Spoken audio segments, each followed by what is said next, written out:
I would like now to introduce you Michael Volk. He's from COOP HIMMELB in Austria. He's an architect, graduated in Los Angeles. He's a young architect. And he's a partner at COOP HIMMELB since 1992. And he also has an academic background as a teacher at the University of California. Michael is going to present us his presentation on new high-rise typologies. Please put your hands together for him. Thank you. Thank you for sharing this podium with me. Let me see if I can figure out how to advance the slide first. Would be the best. I modified the title of the lecture to the new high-rise typology, or sustainability. It's a term we use in the office for an idea of investigating the aesthetics of sustainability. I'd like to give you a little bit of background about COOP HIMMELB. Don't worry, I'm not going to give a whole history. I know we don't have much time and probably not much interest, but we are actually the architecture firm who is interested in touching our nose from this side. It formed in 1968 by Wolf Prix and Helmut Zwiczynski, and formed out of what was an art movement, actually, in Austria at that time, the Actionists, who were very interested in material phenomenon and human interactions, a kind of architecture, a kind of environmental investigation, very relevant, I think, to the same topics we're discussing here today that have to do with human environments and sustainability, longevity. In that time, we also developed, our office developed ideas about habitation that are now seen as quite prescient. For example, this project in 1978 called Hot Flat, which was at that time an idea of a high-rise of lofts, only infrastructure, rough open space, lofts in space, and now has been in the last 10 years also a common model in urban centers. Also ideas of developing high-rises with non-extruded floor plates as early as 1985. This is a project called Hamburg Skyline, where you see differentiated volumes, not repeated floor plates, an idea of a functional plastic, as it's called in German at least. And another sustainable aspect, the repurposing or remodeling of existing and historical structures, something that our office has been confronted with for a long time, being as we are based in old Europe, in the center of Europe, in Vienna. This is a well-known project, I believe, for the rooftop remodeling in around early 80s and the interior of it. And another aspect of adaptive reuse, old and new, another project in Vienna, the gasometer project, a high-rise residential project in relation to, set in relation to 4 existing gas tanks in Vienna. So old and new, also a topic.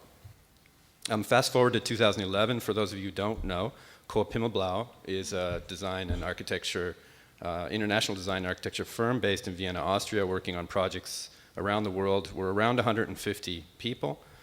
We have 5 different offices, our home office is in Vienna. We're not a corporate firm. We're a design firm. But we are at present working on about 750,000 square meters of projects valued at around 2.3 billion US.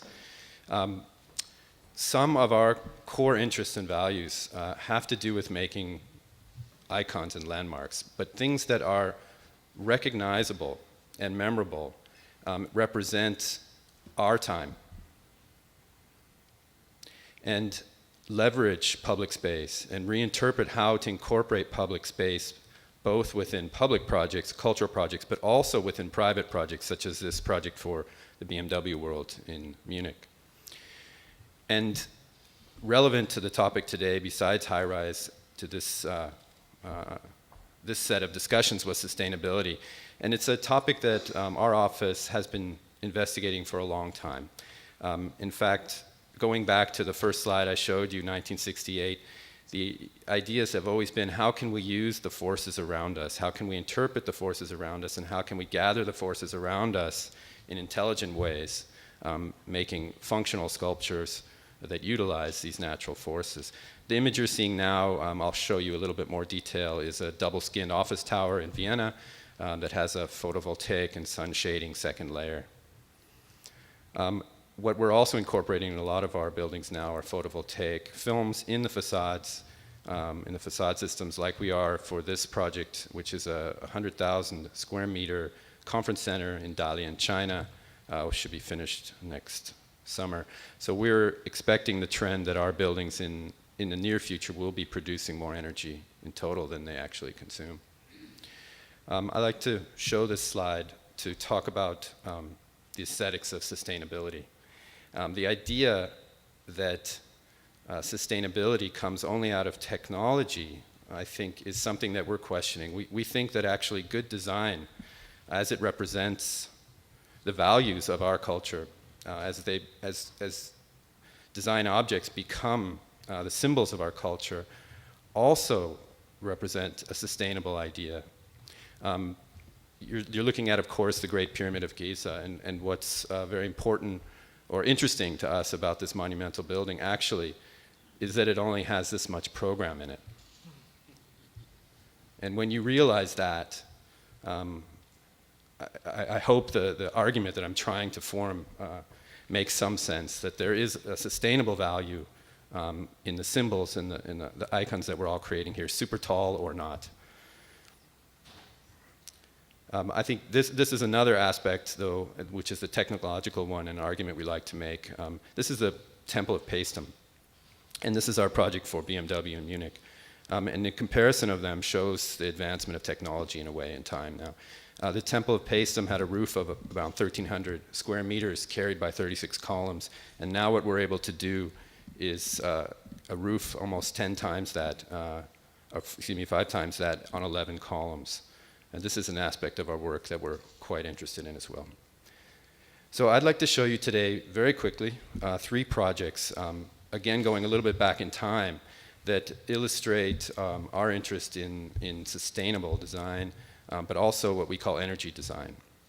The first one goes back to the mid-90s, 1994. It's called the Scg Tower. It's both a residential and office tower, a quite low-cost building. It's, by terms of this conference, quite a small building, 60 meters tall, 25 floors, around 7,000 square meters.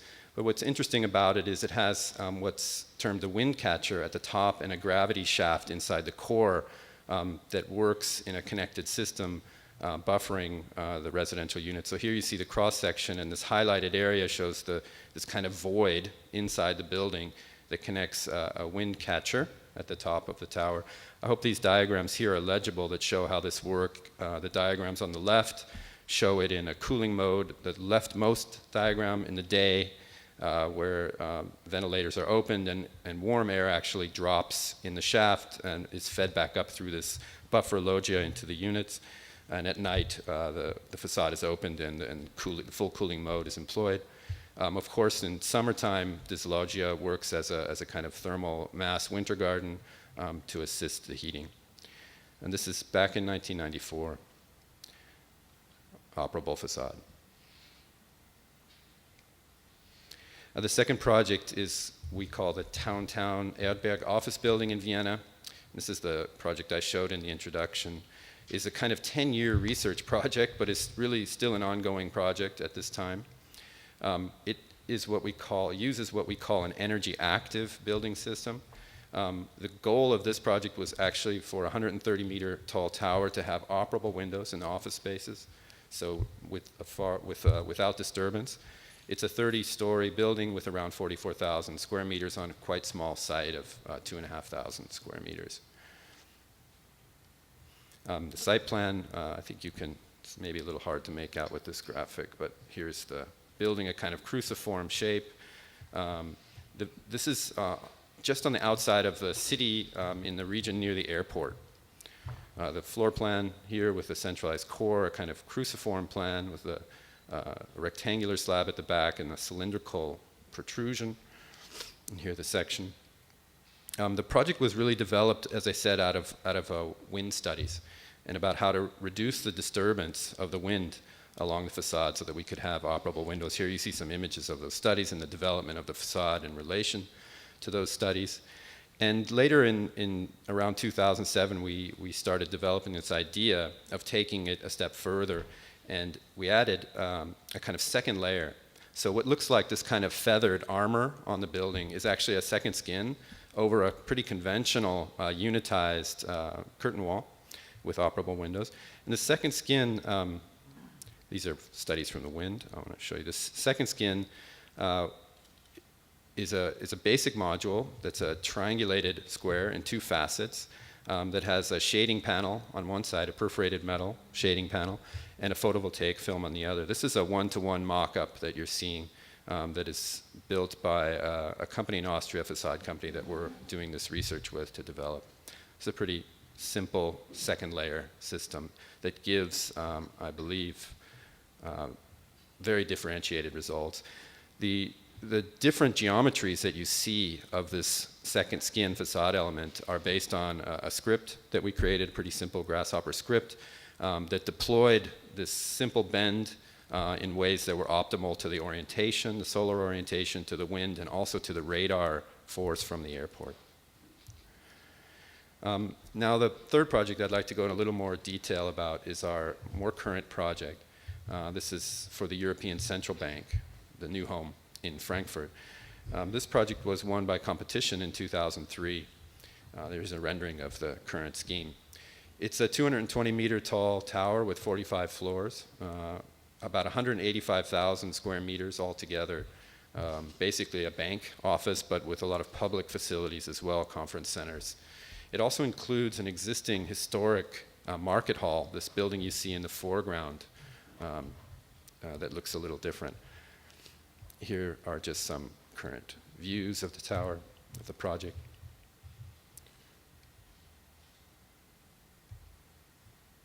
And you see its changing aspect as you move around, and I'll explain a little bit about that in a moment. The timeline of the project and its development, again, starting in 2003 up until now, we're currently in construction, should be finished end of 2013. The context for this, you see the site on the right, I think about a kilometer from the city center of Frankfurt. You see on the model below also the skyline and the relation of this 220-meter tower to the skyline of Frankfurt. And here in perspective, you see it as well.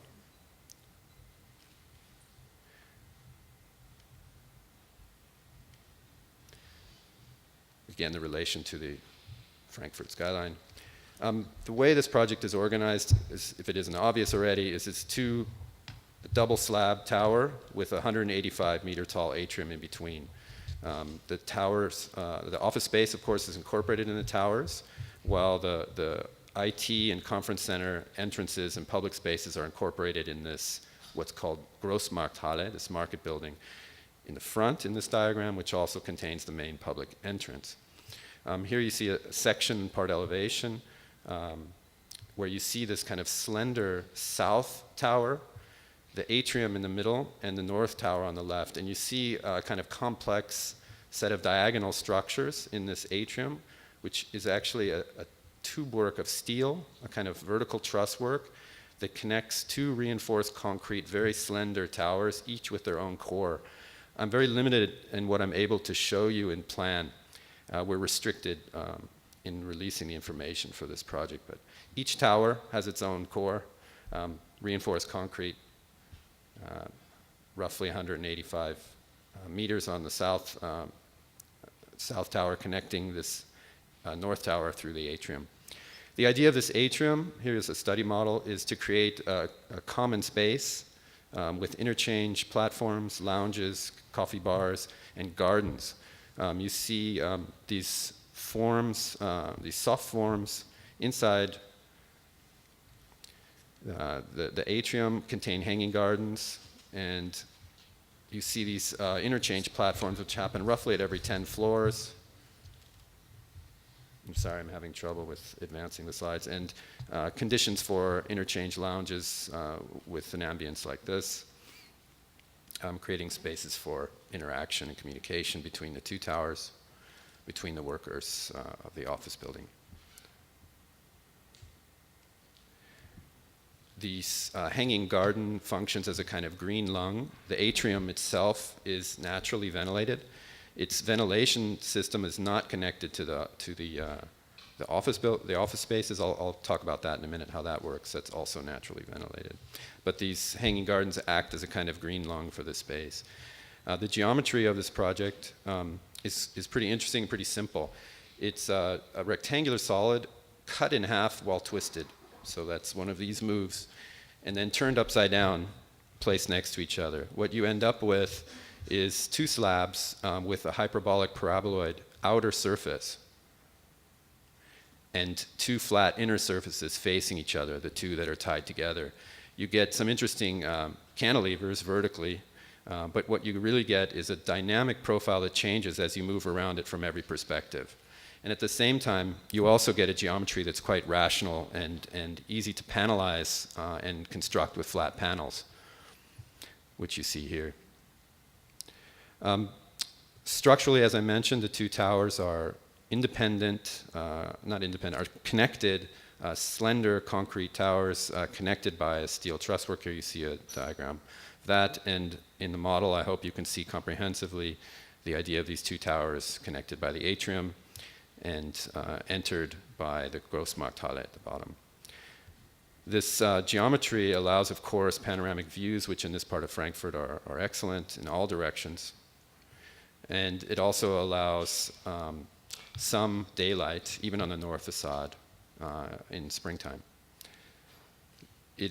This geometry also provides some self-shading, but the energy concept itself actually relies a lot on a very energy efficient triple glazed unit, which I'd like to show you now in a bit more detail, that includes the possibility of natural ventilation connected to an automated control. Thank you. Let me just go into that quickly. You see here a view of a ventilation slot creating a kind of set of lines in the facade that are quite monolithic. I want to show you a detail of, this is a plan at the edge of the floor slab, inside and outside. You see 4 units. This is the detail of the unit with the ventilation slot on the left and the non-ventilation slot on the right. This is a plan cut. And every alternating grid, you see here the channel for the window washing on the outside. And now a section of the unit. What you see here is this, what we call triple glazed unit. On the outside, a single glazed sealed element, creating a cavity for operable sun blinds, and on the inner layer, a dual glazed insulated unit, all in one unit. So a kind of triple glazing with a cavity in one unit. And gives these obvious, I'll try to go through this fast, this should be quite obvious what it provides and how it works. But in combination with this triple glazed unit, radiant cooling and heating is also employed through the ceilings and slabs. And quickly, I'd like to show this Großmarkthalle, because as I touched on at the beginning of the talk, this aspect of adaptive reuse in old and new is something we're quite interested in, and our projects are often confronted with. The idea here was how to remodel this building from a market hall into a meeting and conference center and entrance. This building was partially demolished in World War II. You can see the images of it here. And what we tried to do was to move the entrance and all of the functions into this 1/3 and open up part of it so that users would have the opportunity to experience the large volume of that hall. And this is what this space looks like in the connective, the entrance space. I can stop there if you like. No, Why don't I wrap up by just showing a few images again of the European Central Bank. I'll move very quickly. It's under construction now.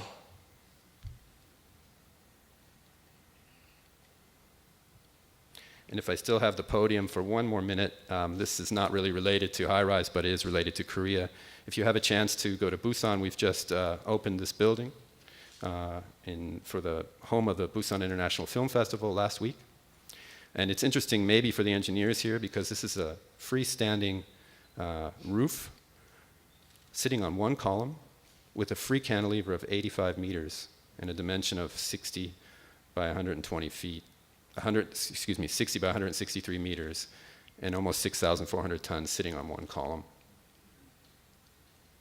If you're in the area, have a look at it.